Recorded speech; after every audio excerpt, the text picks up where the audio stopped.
Pick up the stars tonight. We'll be burning on and on, building a brighter light where no one knows, a place untold. Give me a hand tonight, and everything will be alright. We'll run away into the fields of gold where dreams are grown.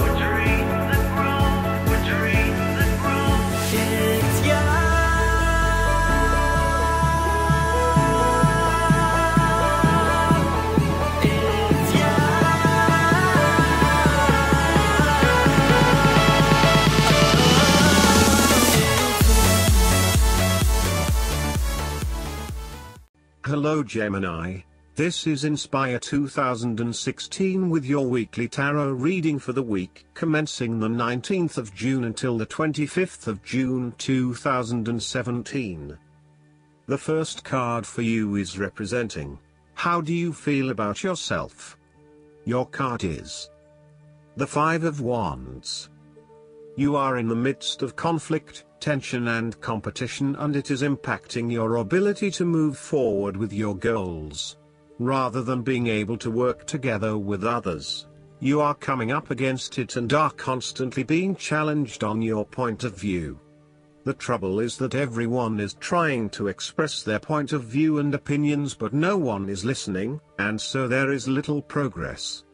There is only conflict, and there is little or no value in the discussions that are occurring. Similarly, this card is representative of a group of people who are committed to an end, but they cannot fully agree on how to implement this goal, as each has their individual agenda as to how to bring this to fruition. Aim to turn this into constructive conflict by allowing each person to openly share their thoughts, but then listen to other people's thoughts. Once everyone has been heard and all opinions have been considered, determine the best path forward. The Five of Wands encourages an enthusiastic approach to change. Change is coming, whether you like it or not. However, your challenge will be in ensuring that everyone is on the same page and is focused on dealing with this change constructively and positively. Currently, there is scattered energy resulting from misdirected enthusiasm. Everyone has many ideas, but no one is there to bring them into one consistent path forward. Your role may be in identifying a clear strategy and purpose that can be implemented by all involved. The second card for you is representing, what do you want most right now? Your card is the Seven of Cups. What do you want most right now is clarity of making choices that have been presented to you. Although dreaming is beautiful and provides inspiration for action, you must at some point abandon your castles in the sky and begin to build those castles in your real life. A choice must be made even though the apparent multiplicity of options seems to paralyze you with either fear or excessive anticipation. If you are unable to make a decision because of too many options, it is time to carefully evaluate the pros and cons of each option and make a thoughtful choice. You also need to be very clear about what it is you are working towards so that you can make the best choice. Make your decision with caution, as all is not what it seems to be. Great opportunities may turn out to be major problems later on, while less enticing options may turn out to be golden opportunities. With the Seven of Cups, there is a risk of illusion. You need to separate what is real from what is illusion. Protect yourself against unclear or wishful thinking and habitual daydreaming. Avoid intoxication and escapism. Oftentimes, this card shows choices and plans that have little or no basis in reality. Such things are typical of the developed imagination, and fine if they stay in the imagination. However, when you try to implement those ideas in the real world, you are leaving yourself open to inevitable disappointment when you realize that your vision simply does not work. The Seven of Cups is also a wish card. Each of the cups is filled with wishes such as wealth, beauty, success, and a nice home, the castle or tower. However, not every cup is filled with a positive result. Some cups holding a snake or a demon, and thus the Seven of Cups can be a mixed blessing. Be careful what you wish, as you may just get it, and at a price. Temptation is associated with the Seven of Cups. With so many choices presented to you, it is easy to be swayed to that cup containing the snake of jealousy and cunning. Since this card is from the suit of cups, the temptation is likely to be sexual or emotional in nature. The one-night stand, the extramarital affair, and all those other things that seem innocent and pleasurable at the time they are undertaken. But in the vast majority of cases, the pleasure gained temporarily is far outweighed by the consequences that last, in most cases, for an entire lifetime.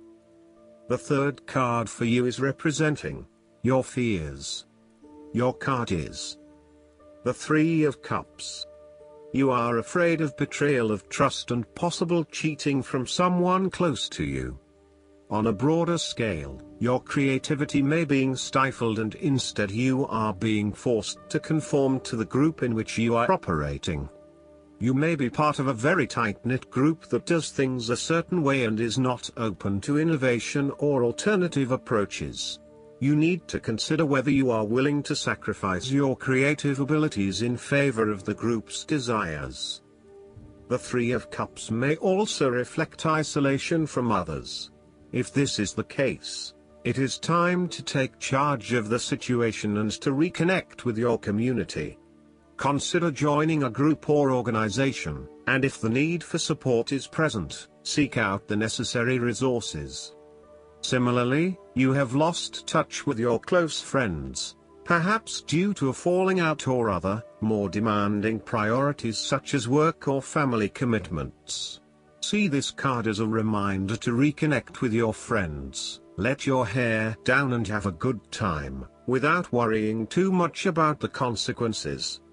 On the other hand, the Three of Cups may indicate overindulgence in the party scene. You may be spending most nights out at bars and nightclubs, indulging in drugs and alcohol and throwing caution to the wind. You may also be in the work hard, play hard mindset, when what you need is greater balance in your life. Be mindful about the longer-term consequences of your actions and ask yourself whether this is indeed a sustainable lifestyle. Take a break from the social scene to regroup and get some much-needed sleep. The fourth card for you is representing what is going for you. Your card is the Four of Swords. This is a period of rest and recovery after a time of challenge, with the promise that, once recovered, you can and will return to the challenge. In the meantime, the Four of Swords provides a new challenge, to stay silent and inactive. This is the time to build up your mental strength. Meditate and spend time in a calm atmosphere. You need to replenish your strength and spend time in spiritual thinking. You need to rest and relax. The Four of Swords is a reminder that after every crisis and before every new challenge, there is always a time of relaxation and contemplation. Constant stress and tension will break even the hardest and most resilient of people, but brief periods of rest enable you to refresh your energy, concentration and focus, ready for the next challenge. These rests should be used wisely, to heal the body and ready the mind. The Four of Swords is also a sign that you can stop worrying, put down your defenses and take a breather from the chaos around you. For the moment there is a truce and you can catch your breath without being attacked again. However, bear in mind that a truce and peace are not the same thing. The Four of Swords is a guarantee that challenges will return to your life as soon as you are ready to face them, so make the most of the stillness and quiet you have earned, but never lose sight of the fact that the battle is not yet over, and that there is still work to be done. This card suggests that now is the time to rest from some difficult times, perhaps the trauma of breakup or departure, relationship or family problems, financial and health worries, stress and conflict. Take a break. This is also not the time to make decisions, particularly when you are at your most vulnerable. In a practical sense, the Four of Swords is an indicator that you need to have some time out from your current circumstances, to reflect and review your progress so far. This is a good time to re-evaluate and reassess your priorities. It is almost like conducting your own post-implementation review following a major milestone or a major challenge. Create some time and space to reflect on what has worked well, what has not worked well, and what you need to change for the future. Pausing for reflection after each major challenge will position you well for success in the future. The fifth card for you is representing what is going against you. The Nine of Wands. You may be afraid and hesitant to make a long-term commitment. You may be feeling as if life is all work and no play, and you may feel overcome by responsibilities or a lack of support from those around you. You may also be lacking the necessary resources, such as finances, skills or time, in order to deal with the challenges head-on. As such, you are hesitant to make any commitments in fear that your responsibilities will become all too much. You may also be more inclined to be a little on edge and on the defensive. The boundaries you have set around yourself are now becoming your cage, locking you into your old habits and behaviors. Be careful of dwelling on past frustrations and grievances. Just try to let go. You need to be mindful not to make assumptions or hasty judgments. Lighten up a little and return to the Eight of Wands, where you take life as it comes in all its various forms. Go with the flow and release yourself of the pressures you are feeling. A holiday or a break might do you some good, where you can re-energize and rejuvenate yourself. Sometimes, the Nine of Wands can indicate extreme paranoia or even schizophrenia. You may feel as though you are constantly under attack or are being watched. Oftentimes, this is indicative of a fear from within, rather than an actual external threat. Counseling or psychological help is advised. The last card for you is representing the likely outcome that you may have. Your card is the King of Swords. There would be a male significant figure in your life, most likely from air signs, just like yourself, who has the courage and intellect to accomplish all that he desires. You need to adopt a very stern but fair role. You have clarity of mind and can perceive the truth right now, so you must take the lead with providing an objective point of view. You are well positioned to judge your situation appropriately and identify the limiting behaviors that are getting in the way. This is a time when you need to leave emotions out of it, and remain as objective and rational as possible. You may need to reason with others and be quite direct about what you are observing. You may be concerned that you are not being particularly caring or sympathetic, but at this point in time, this detachment is what is needed most. Similarly, the King of Swords encourages you to use your logic and intellect to navigate your path ahead. You will need to get to the heart of the matter, make firm and well-researched decisions, and ensure that you are firm but fair in your dealings with others. You need to be able to take any situation, look at it with total impartiality, and then come to a decision that is both fair and insightful. Oftentimes, the King of Swords represents a professional advisor, such as a solicitor or attorney, financial advisor or taxation consultant. This advisor has a solid reputation and a vast amount of knowledge in his particular field, and will provide you with objective, well-researched advice about your own situation. He is completely impartial, and will draw upon his experience and his innate knowledge of the rules, systems and structures that are in place. He may come across as detached or disinterested in your personal circumstances, unless it relates specifically to the type of advice he is giving you. This is so that he can provide only the most relevant and objective advice to you. He prides himself in his expertise and qualifications, and is likely to charge a high fee for his services. Nonetheless, he offers the rigor and specialist knowledge that you need right now. This king is also a man of the highest ethical standards. It is impossible to corrupt him, and as such he acts as a pillar of strength who gives sound advice to everyone, no matter who they are.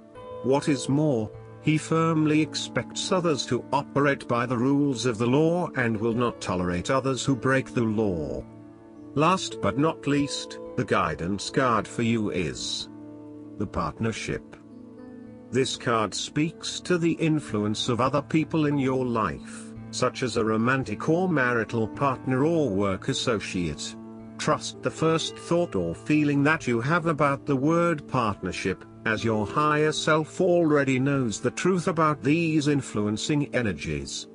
If you feel that certain people are adversely affecting you, this card signals the need to take a relationship inventory, to bring positive energy to the relationships or to decrease your involvement with them.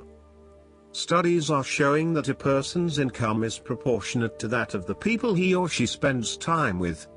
If you hang out with those who complain, this will bring you down. If you spend time with those who are working to improve their lives and this world, you'll feel inspired. This card also signals a business partnership, and again, trust your first thought or feeling for inner guidance. Many successful businesses are formed from partnerships, so you may be guided to network with others or to join a networking group to meet potential partners. God is guiding you to the right people to support the fruition of your divine life purpose. I hope that you enjoy everything, and if you like the reading, just please click subscribe and you will get the instant notifications every time we publish a new video right to your YouTube. Thanks.